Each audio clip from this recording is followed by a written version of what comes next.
Ma'am, आज एसकब academy Secunderabad road जनपद लखीमपुर खीरी में स्पोर्ट्स डे मेजर ध्यानचंद की जयंती के शुभ अवसर पर सेलिब्रेट किया जा रहा है। कुछ हमारे दर्शकों को बताएं।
सर, जैसे कि आपको पता है, आज जो हमारे देश के हॉकी के जादूगर श्री ध्यानचंद जी का बर्थडे है, जिसे पूरा देश आज नेशनल स्पोर्ट्स डे के रूप में मनाता है। तो उसी को एसएचएम एकेडमी हम लोग भी मना रहे हैं, जिसमें हमारे जो कक्षा नर्सरी से लेके 12th तक के सभी बच्चों ने प्रतिभाग किया है। और इसके अंडर में हमने कई सारे प्रोग्राम्स उनके उसमें रखे हुए हैं और उनके याद में रखे हुए हैं। तो हमारा जो ये प्रोग्राम है आज दिन भर चलेगा। और इस जी, कौन कौन से प्रोग्राम्स रखे हैं कुछ? जी सर, इसमें मेनली हमने एथलेटिक्स इवेंट्स जो है वो रखे हुए हैं। जैसे रेसेस रखी हुई हैं अकॉर्डिंग टू स्टैंडर्ड रखी हैं। जैसे नर्सरी में हमने कैंडी रेस रखी थी, ऐसे ही एलकेजी के लिए हमने पिक एंड ड्रॉप रखा था, यूकेजी के लिए लेमन एंड स्पून रेस रखा था। ऐसे ही सीनियर क्लासेस में 100 मीटर, 200 मीटर, 500 मीटर रेसेस रखी हैं। रिले रेसेज हैं, सैक रेसेज हैं बच्चों के लिए। और उसके अलावा shot put and javelin throw and discus throw भी यहाँ पर किया जाएगा। और पीटी डिस्प्लेज हैं कई तरीके के, जो है योगा है, पिरामिड्स हैं।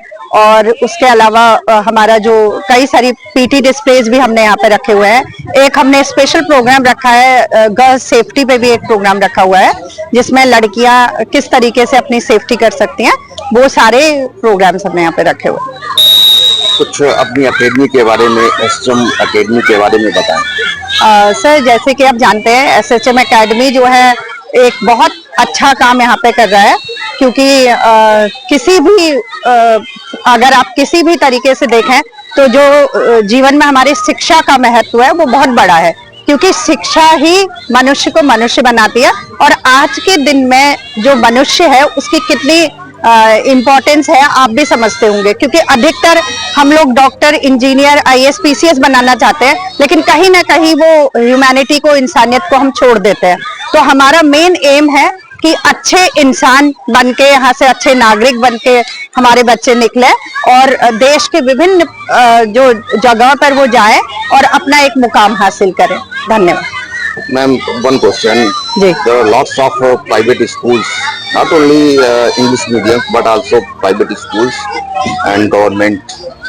There is a want of etiquettes on moral education nowadays. Yes, sir. What's your opinion? Sir, देखिए, वैल्यू एजुकेशन की जहां तक आप बात करते हैं, जो हमारे देश की जो वैल्यूज हैं, ये तो पूरे विदेशों में भी हमारी वैल्यूज जो है मानी जाती है। तो आज कहीं ना कहीं थोड़ा बहुत जो है वेस्टर्नाइजेशन का इन्फ्लुएंस हमारे बच्चों पर आता है। तो मुझे लगता है हमारी स्कूल्स की और समाज की और पेरेंट्स की जिम्मेदारी इस समय बढ़ जाती है। क्योंकि जो वैल्यूज जो हमने अपने पेरेंट्स से, अपने फोरफादर से सीखी थी, उनको आज के दिन में, क्योंकि देखिए हर तरीके से हर चीज का जो बच्चों पर प्रभाव पड़ता है, तो आज वो बहुत इम्पोर्टेंट है कि हम उसे बचाएं। और हमारा स्कूल जो है, हम अपने विद्यालय में पूरी कोशिश करते हैं कि बच्चों को जो है किस तरीके से अपने से बड़ों को रेस्पेक्ट करना, अपने से छोटों को प्यार देना। मैं तो कहती हूँ बड़ों को ही क्यों इज्जत देनी है, छोटों को भी देनी है। छोटों की भावनाओं को भी आप इज्जत दीजिए, क्योंकि जब आप छोटों को समझेंगे नहीं तो वो कैसे बड़ों का आदर कर पाएंगे। तो आप अपने लिए आदर का मुकाम खुद बनाएं। मेरा ये सब बच्चों से भी और मैं एसएचएम के पूरी टीम से भी यही बात कहती हूँ कि हमें किस तरीके से इज्जत मिलेगी वो हमें डिसाइड करना, वो हमारा व्यवहार ही हमें बताएगा। और जो टीचर्स का व्यवहार होता है, पेरेंट्स का व्यवहार होता है, समाज का होता है, जैसे आप जानते हैं रूसो ने कहा है कि चाइल्ड इज अ टेबुला रासा, वो क्लीन स्लेट है, आप उस पर जो लिखेंगे वो ही वो सीखेगा। तो ये हमारी जिम्मेदारी है कि हम उस पर क्या लिखना चाहते हैं। अगर हम वैल्यूज सिखाना चाहते हैं तो हम सिखा सकते, हमको सिखाना चाहिए, क्योंकि वो हमारी ही जिम्मेदारी है कि आगे जो पीढ़ी है वो कैसी होगी। Last question is that through this celebration, which type of message do you want to convey to the society? Okay sir, जैसे कि आप जानते हैं आज की जो लाइफ है, जो आज का लाइफ स्टाइल है, सीडेंटरी लाइफ स्टाइल है। आज बच्चे बाहर खेलने नहीं जाते हैं, आज बच्चे टीवी मोबाइल से ज्यादा जुड़े रहते हैं। तो ऐसे टाइम में स्कूल्स की जो जिम्मेदारियां हैं वो और ज्यादा बढ़ गई हैं, क्योंकि फिजिकल एक्सरसाइजेज और स्पोर्ट्स वगैरह जब तक हम नहीं कराएंगे तो बच्चे जो हैं उनका ऑलराउंड डेवलपमेंट बहुत ज्यादा मुश्किल होगा। आपको पता है किस तरीके से बच्चे जो है मीडिया का यूज करके आज डिप्रेशन में जा रहे हैं, अवसाद के शिकार हो जा रहे हैं। तो ये हमारी स्कूल्स की जिम्मेदारी थोड़ा और बढ़ गई है कि उन्हें फिजिकल एक्सरसाइजेज की तरफ ज्यादा ध्यान देना चाहिए, फिजिकल डेवलपमेंट की तरफ ज्यादा ध्यान देना चाहिए और ऐसे प्लेटफॉर्म बच्चों को देने चाहिए जहां बच्चे जो है अपना फिजिकल फिटनेस पे ध्यान रखें।